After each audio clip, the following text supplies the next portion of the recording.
Қайырлы күн, құрметті менің көрермендері, менің арнама қош келдіңіздер. Сіздермен бірге Гүлбану.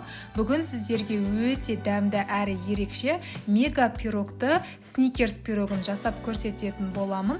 Көріп тұрғандарыңыздай өте жұмсақ әрі дәмді пирогты ендеше менімен бірге жасап көріңіздер дегім келеді. Міндетті түрде видеоны соңына дейін қарауды ұмытпаңыздар. Және де менің арнама тіркелмеген жаңа көрермен болсаңыз, тіркеліп, пікір қалдырып, лайк басуды ұмытпаңыздар. Ал ендеше біз бисмиллах деп бастайтын боламыз. Ең алдымен ұнымызды електен өткізіп, ыдысымызға салып алатын боламыз. Міндетті түрде ұнды електен өткізіп алыңыздар. Және де оның үстіне бір ас қасық какаоымызды саламыз. Ендігі кезекте бір шай қасық разрыхителімізді салып алдық. Және де оның үстіне бөлме температурасындағы сары майымызды салып алатын боламыз. Мендегі сары майдың пайыздылығы 82,5% сары майды қолдандым. Енді осының барлығын араластырып, үгілмелі, яғни песочный тесто дайындап алатын боламыз.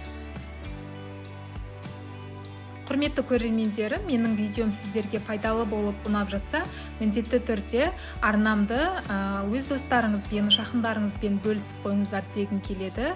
Қазақ каналдарының дамуына өз үлестеріңізді қосыңыздар. Сіздердің әрбір қолдауларыңыз мен үшін өте маңызды.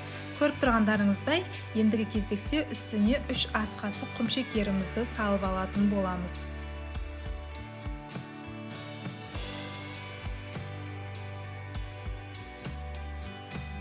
Және де оның үстіне бір жұмыртқамызды жарып, енді қамырымызды, яғни жұмсақ етіп қамырымызды илеп алатын боламыз.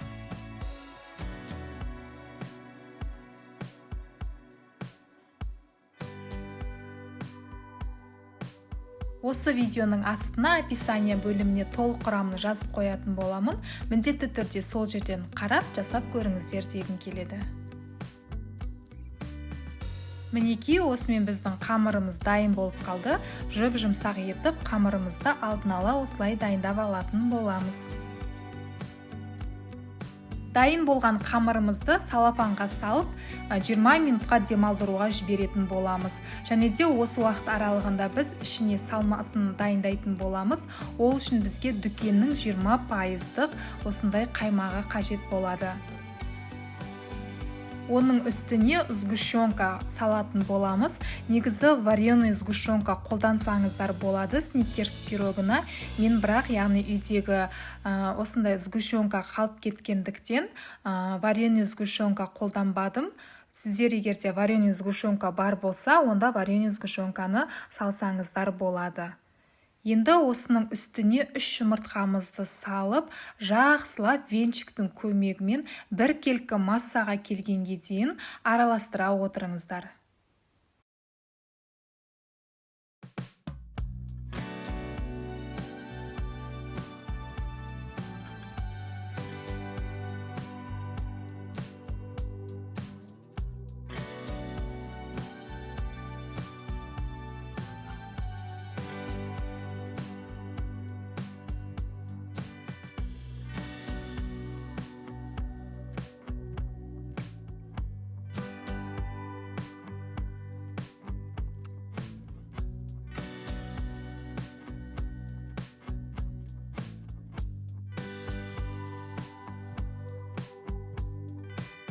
Мінекей, осымен біздің массамыз дайын болып тұр.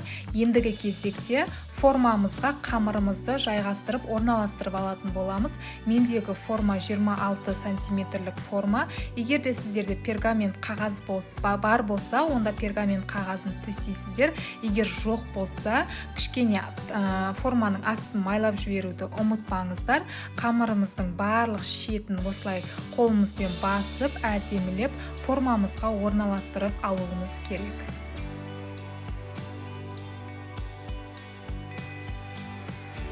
Вилканың көмегімен осылай қамырымызды басып алатын боламыз. Ал ендігі кезекте біз жаңағы дайындап алған салмамызды қамырымыздың үстіне осылай салып алатын боламыз. Және де пешімізді алдын ала 180 градуста қыздырып дайындап 30-35 минут аралығында пісіріп шығатын боламыз.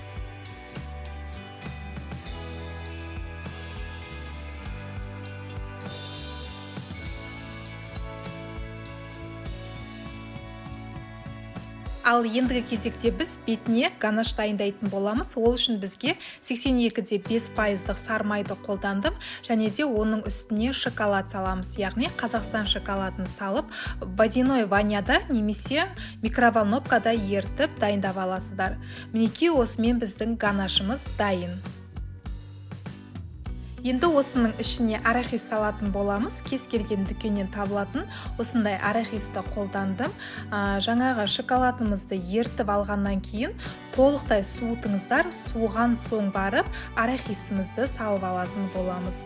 Барлығын қасықтың көмегімен осылай араластырып аласыздар.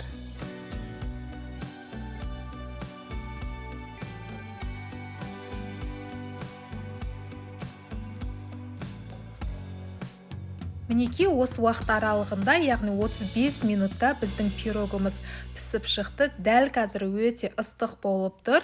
Енді осы пирогымызды суытуға жіберетін боламыз. Суыған соң барып бетіне дайындап қойған ганашымызды осылай салып алатын боламыз. Ганашты бетіне осылай салып алған кезде пирогымызды алдын ала толықтай суытып алыңыздар. Бөлме температурасында суыған соң барып осылай ганашымызды барлық жеріне, шетіне жететіндей етіп жағып шығасыздар.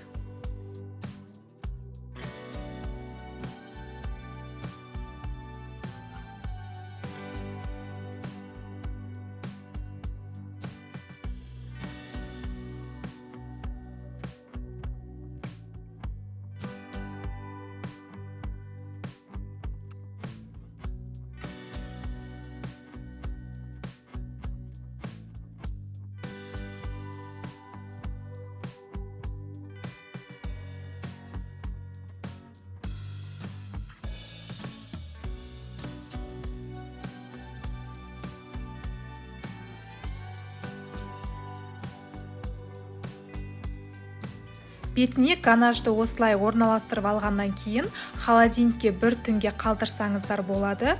Немесе асығыс болсаңыздар 2-3 сағатқа, яғни шоколады қатқанға дейін салып қойсаңыздар болады. Осымен біздің мега пирогты сникерс пирогымыз дайын. Көріп тұрғандарыңыздай өте жұмсақ, сондай нәзік болып пісіп шыққан.